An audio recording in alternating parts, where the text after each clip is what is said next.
I guess let's start from the basics. Where did you start? I think you mentioned earlier, but where did you start tattooing, and what made you want to become a tattoo artist? So I've been an artist my whole life. Ever since I can remember, bro, since I was a kid, I just remember always grabbing a pencil, just sketching, just always drawing, just having the love for it. Unfortunately, right after I got out of high school, I got caught up in the game. You know what I mean? Like Lifestyle. yeah, you know what I'm saying? I got caught up in the dope game. You know what I'm saying? And I used to like move a lot of work, bricks, pounds. And I ain't talking about no little shit. I wasn't nickel and diamond, bro. I'm talking about I was like, bro, like I was, bro. That's what I'm saying, bro. Yeah, bro. When I went and got that grill from Johnny, bro, I remember, bro, at that time I was only like 16, 17 years old, and I dropped 10 on my shit. Yeah. I dropped 10K on my shit. And like I said, this was in 03, bro. Yeah. So in 03, 10K was stiff. You know what I'm saying? Yeah. Yeah. So like I said, bro, I was doing my thing, bro. I've always been, you know what I'm saying, like a businessman, but I was just in the wrong business, bro. Yeah. And you know what I'm saying? At the end of the day, bro, like no dope dealer. It don't matter, you know what I'm saying, how smart you think you are, bro. No dope dealer is gonna like retire off of that, bro. You know what I'm saying? There's always gonna be something that happens, comes up, you know what I'm saying? So of course, I got raided. The laws called onto my shit, raided my shit, you know what I'm saying? And I ended up going to go do some time. So I ended up doing about like 6 years, bro. About like 6 years. I went in whenever I was 19 years old, and I didn't come home, bro, until I was like 06? Yeah, I didn't come. I didn't come home. Where'd you touch? Where'd you go? So I went to TDC. You know what I'm saying? I was in TDC. I hit a Torres unit. Okay. It was over there a little bit past San Antonio. Hondo, Texas. Yeah, right there. That's where I was at. That's the unit that, you know what I'm saying? Young Bucks and that's Yeah. So so that's where they sent me. That's where I rolled my time out, bro. And like I said, but like I remember when I first got in there, I would draw, try to pass the time, and then I remember whenever I hit the transfer unit, I remember seeing. What transfer you go to? Garza? I went Holiday. I went Holiday. Okay. Yeah, I was at Holiday. Yeah, I was at Holiday, and I remember hitting Holiday, and as soon as I hit it, bro, I remember seeing boys in there tattooing. You know what I'm saying? I was like, and I seen them, I was like, damn, that's badass, bro. Like, you can do that shit with a little bit of a fucking. Man, I don't know if people know this, but how it is to tattoo in the penitentiary from a screw and like a wire. Bro, I can build a machine from scratch. Yes, bro. Yes, that's what. Yeah. Crazy. It's crazy. Yes, bro. And you could. I mean, most of mine is from. Bro, a lot of my, bro. Like I want, bro. All of my tattoos are this all jailhouse, bro. That's all jailhouse work, bro. Like no cap, crazy. No cap, bro. Like me and homies would trade work. You know what I'm saying? Like we would like trade work. You know what I'm saying? I got the years on me right there. Like bro. Like I was in there doing my thing, and like I said, when I first hit there, I remember like seeing boys in there like tattooing, and bro, and I was amazed by it. I was like, damn, like, and it's like in there, if you don't have a hustle, you can't really. Eat.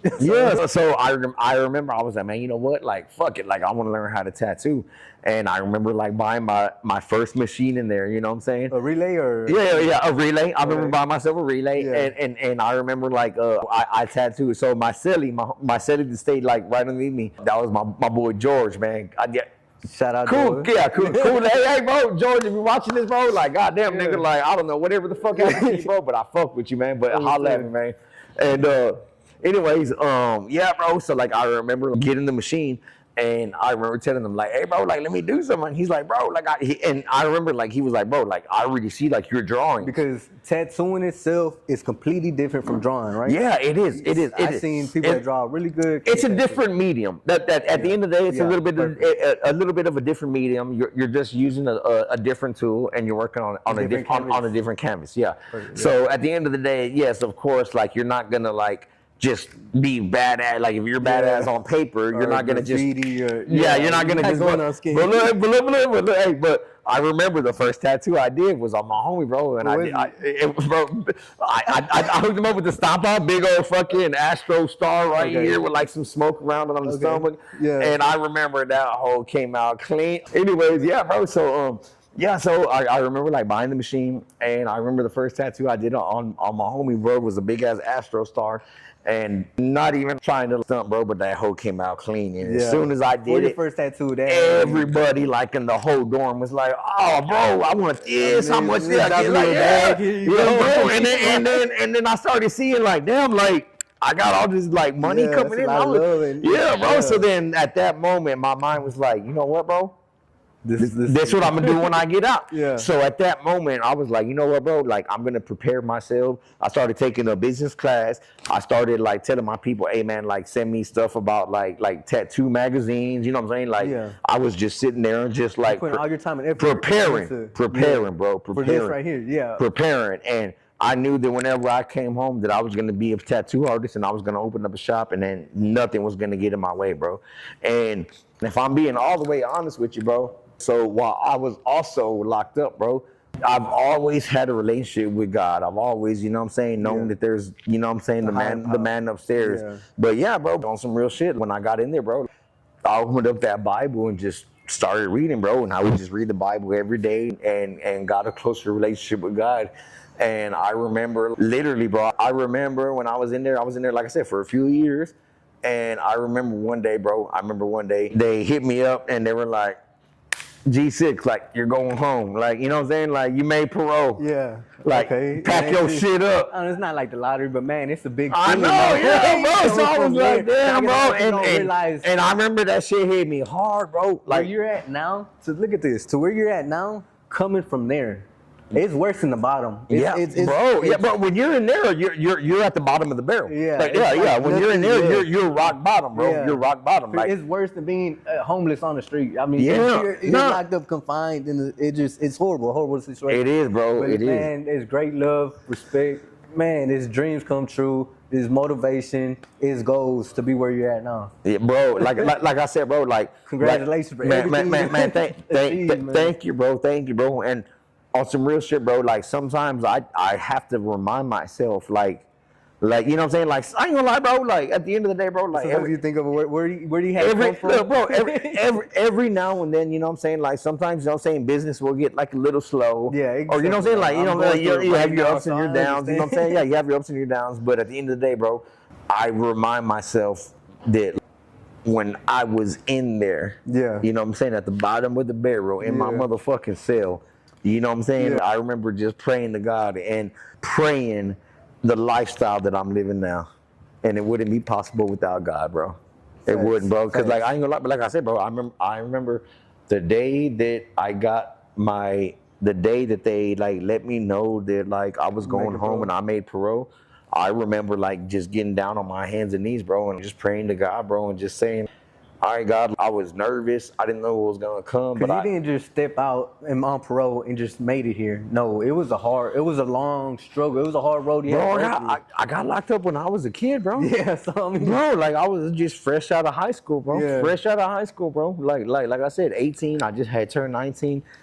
And then just taken away from the world, bro. You know what I'm saying? But like I said, at the end of the day, bro, like, of course, like, I don't blame that on nobody, you know what I'm saying? Because it was the lifestyle that I was living, you know what I mean? But it made me into the person who I am today, bro. You know what I'm saying? But like I said, I remember at that moment that I made my parole and I got the confirmation. I remember just kind of like low key, bro, like just getting down on my hands and knees and just praying to God and just telling him like, look, God, like, I don't know what you have in store for me, but like, I trust you. I got faith in you. You know what I'm saying? And I told him, I said straight up, I made a promise to God. I said, God, I promise you, if you let me come home and make it as a success, some real shit, man, God is everything, bro. You got to be faithful to God. You got to, you know what I'm saying? You have to have that relationship with him, bro. You know what I'm saying? Like, Jesus is king, bro. I swear, bro. Without having any type of like that, you know what I'm saying, like in your lifestyle, without like having those beliefs in your life, it's gonna be very, very hard on you, bro. You know what I'm saying? So he's real, bro. I swear to God, bro. Because like I said, I would not be here where I'm at right now if it wasn't for him, bro. Like, you know what I'm saying? Like on some real shit. Facts. Hell yeah. So you gotta have God in your life, bro. Real talk. You know what I'm saying? Yeah. Man. I know that was real deep in that. But it's real though, bro. It's real. It's real. That's what I'm saying. Like it's real, bro. Like I said, I wouldn't be where I'm at without him, bro. Like some real shit. Hell yeah. Draco with the Ink at Perfectos Inc. G6 Studios with Joe Garcia. Yes, man, sir. they don't get realer than that. Yeah, hell yeah, man, for sure. That's what's up, man. No, man, respect, man. I don't know. You want to ask answer a few more questions? Yeah, of course. I mean, we hit a lot though, but what do you think was your game-changing moment, like your game-changing piece that made your career what it is today? I would definitely have to say, bro, my boy Paul Wall. Okay. Even that whole experience you explained at the Bishop. So like I said, what piece was that? So okay, look. So the first tattoo I did on Paul Wall was in LA. Like I said, we linked up there, and I just did I ain't gonna lie, I just did some small tattoos on his back. I think I did a little satellite logo with some shading. You got a little picture, but I think I see. And then after that, he was like, "Hey, bro, when we go back to H-Town, you know what I'm saying? We're gonna link back up and let's do something." Shout out Paul Wall. Yeah, bro. Shout out Paul Wall, bro. So I remember, boom, I came back to Houston, and it was a week later. It was Paul Wall's birthday. Paul Wall hit me up. He was like, "Hey, what's good, bro? I want to come." It's just so crazy how the time and everything just fit right in front and it of was you. his birthday. So Paul calls me. He's like, "Hey, what's up, G?" He was like, "Hey, bro, I'm trying to get tatted tonight. It's my birthday." I'm like, "All right, man." I was like, "What you want to get done?" He goes, "I want to get the be someone." He goes, "I want to be someone like." And that's what went on the news and everything. Yeah. Man, that's crazy. So he was like, "I want to get to be someone." I was like, "All right, bet, bro, I got you." He showed up. I think this fool showed up at 4 a.m. Yeah. You know what I'm saying? After he left the club, it was birthday, he was turned up, but I had the design ready to go, stamped it on him, bro, and I was right there. You know what I'm saying? Showed my ass out that night. You know what I'm saying? I did my thing, bro. And I remember finishing up with them at 10, 11 o'clock in the morning. You know what I'm saying? But then the next day, it came on the news, and then like I said, me and Paul, we always kept a close relationship. Paul's the Astros fan too. You know what I'm saying? So after that, the Astros were doing good, and then, you know what I'm saying, we made it to the playoffs, and then we won the World Series. So then Paul Wall was like, "Zick, bro, I want you to tattoo the World Series trophy on my back." I said, "Bro, I got you." And then I did that, and then here's the crazy part about this, bro, is I remember every day whenever I was locked up, you know what I'm saying? I remember I would go and I would sit down, and TMZ would come on every night. And so with TMZ, that was the only way that we could kind of keep up with the industry, the music game. You know what I'm saying? That was our only, you know what I'm saying? You don't have YouTube and you don't exactly, have So that was our only channel that we could kind of keep up with what was going on, and comes a certain time of the day in the industry, bro. And I remember sitting down, without being on lockdown, without and I remember sitting there, bro, and I used to watch TMZ faithfully every night. I remember telling myself, I was just sitting back watching it one day, and I was just like, "Bro, I'm gonna be on there one day. I'm gonna be on." Yes, bro, yes. I manifested. I said, real shit, bro. I remember telling the homeboys, I said, "Hey, bro." Speaking into existence. I said, "Hey, bro. I don't catch me on that." I said, "Hey, bro." I said, "Watch, when I come home, I'm gonna open up a tattoo studio. Yeah. I'm gonna do my motherfucking thing, and I'm gonna put on for the city." I said, "Y'all gonna see me on that hoe, bro." Yeah. And then yes, bro. So like I said, when the Astros won the World Series in 2017, I did this big old trophy on Paul Wall's back. Amazing piece. Hey, bro. And then the next day, bro, it got posted on TMZ. Yes, bro. And I remember me and Paul was like, "Hey, bro, you saw this?" I was like, "Yeah." Me and him were just "Damn, bro."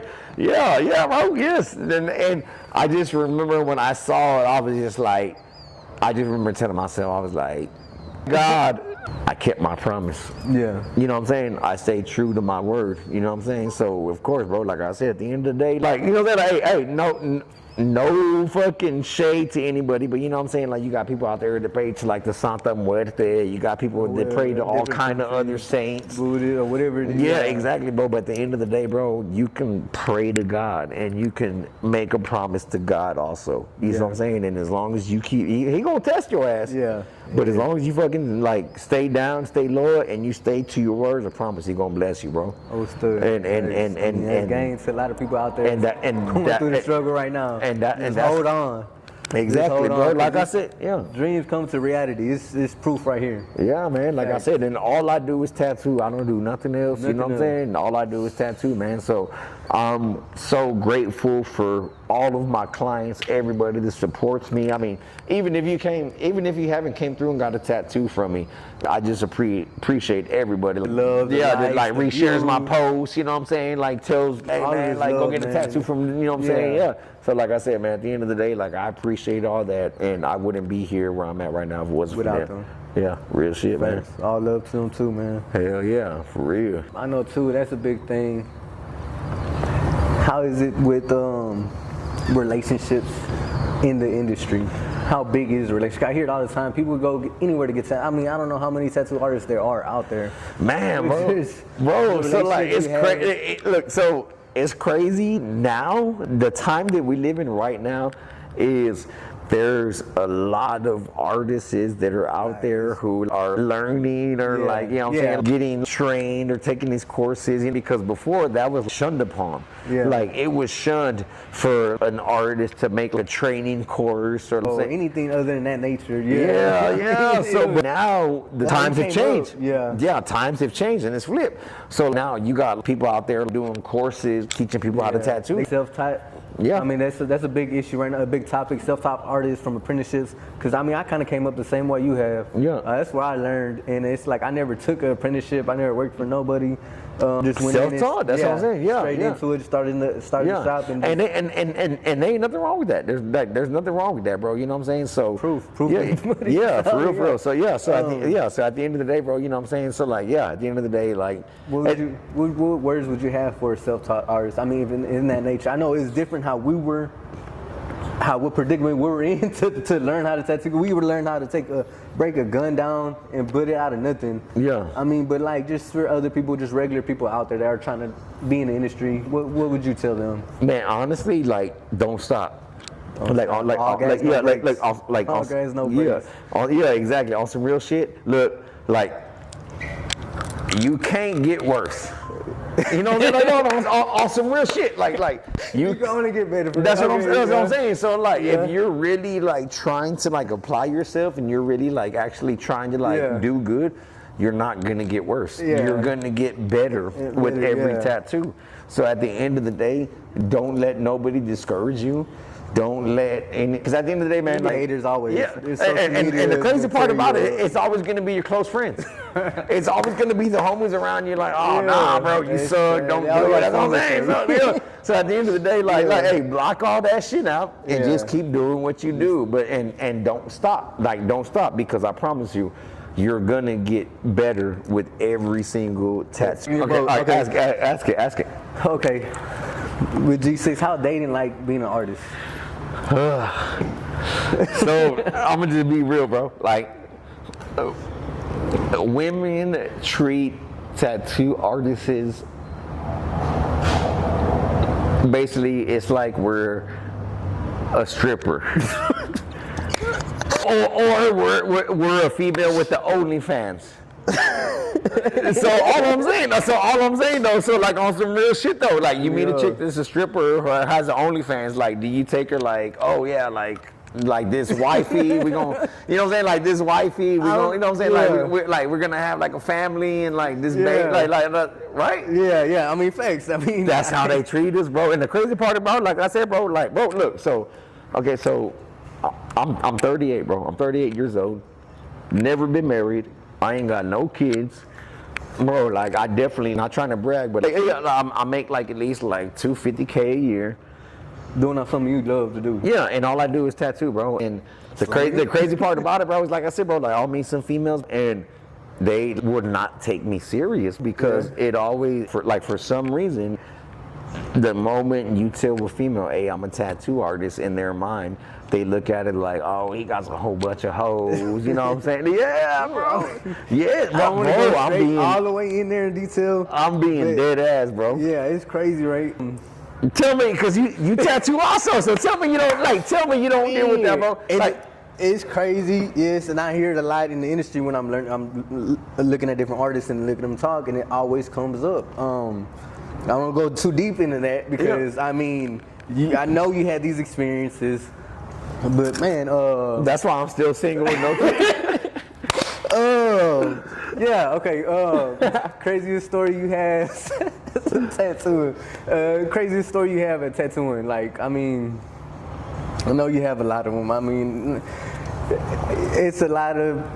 I'm pretty sure a lot of crazy people come in different times. The wildest times, people come and get a tattoo. Yeah. What crazy stories do you have? Just I remember this. I remember this one time, bro. I had this client come in, and he came and he got this like he got this girl's name tattooed on him, right? Like we did it like right here, right? That's a whole different topic itself. Bro. Yeah. Literally. So he came in, got this girl's name like right here, right on his arm, and he was like, "Oh man, bro, like I got the one. We about to get married, all this shit, right?" And I'm like, "All right, man, I got you." Tapping them up, everything was cool.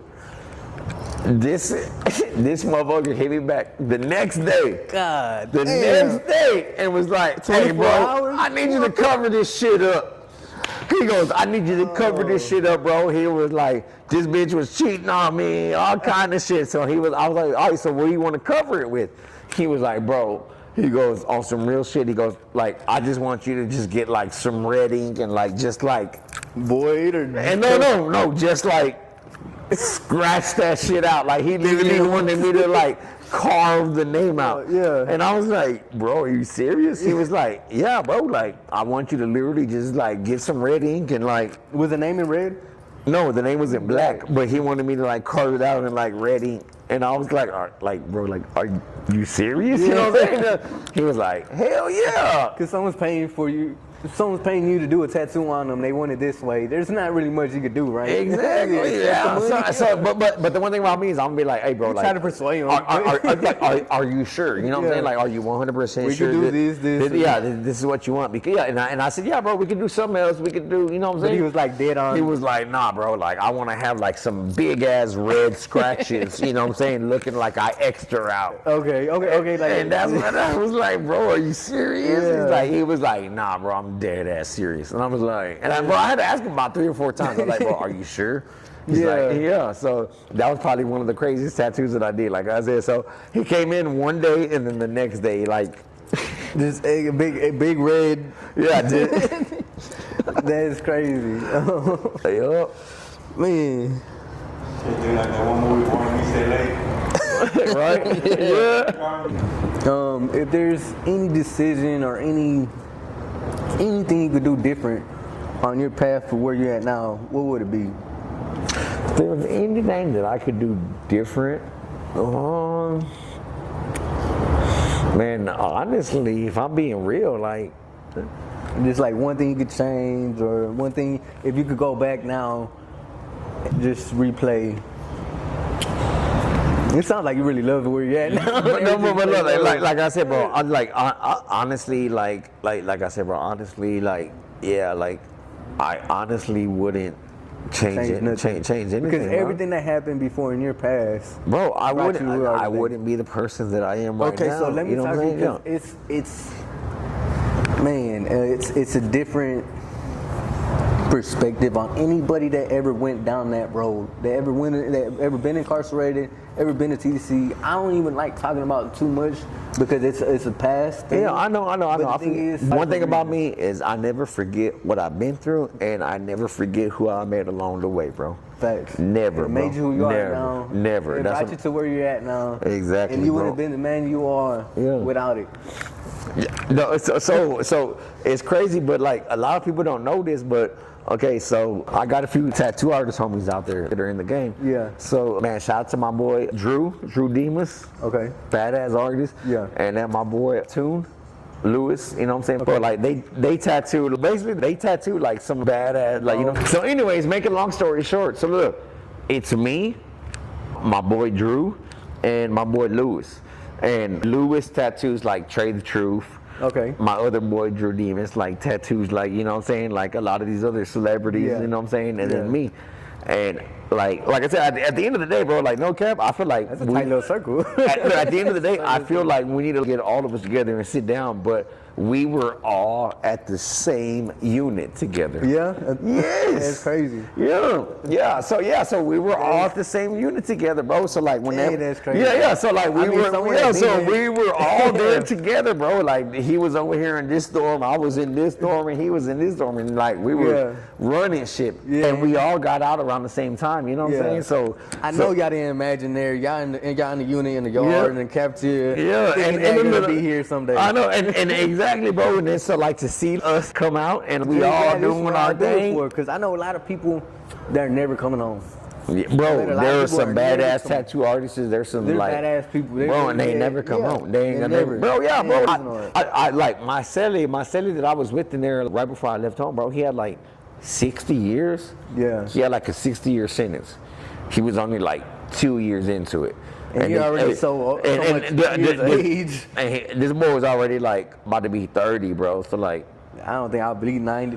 That's what I'm saying. Like, you ain't gonna come home till you're 90. Yeah, bro. So like I said, bro. So like, yeah, bro. Like, yeah, I would be in there, bro, with motherfuckers who would never, like, they're not gonna see the light of day, bro. You know what I'm saying? So, and yeah, I would see a lot of people in there that were, yes, super talented, badass artists, but you ain't never gonna see them. You know what I'm saying? Like, yeah, bro. So like, like I said, at the end of the day, bro, like, when you go through that, you know what I'm saying, it's a hell of an experience. I would never wish that on anybody, bro. But at the end of the day, it's either gonna break you or it's gonna make you.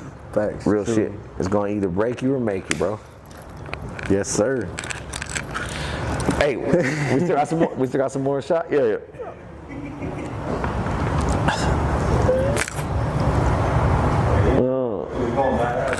Yeah, no, for sure. Hell yeah, I'm having fun. Hell yeah. Appreciate it again, man. I just. I'm fucking with you, bro. They want to hear this. Yeah, tell me a little bit more, then we're good.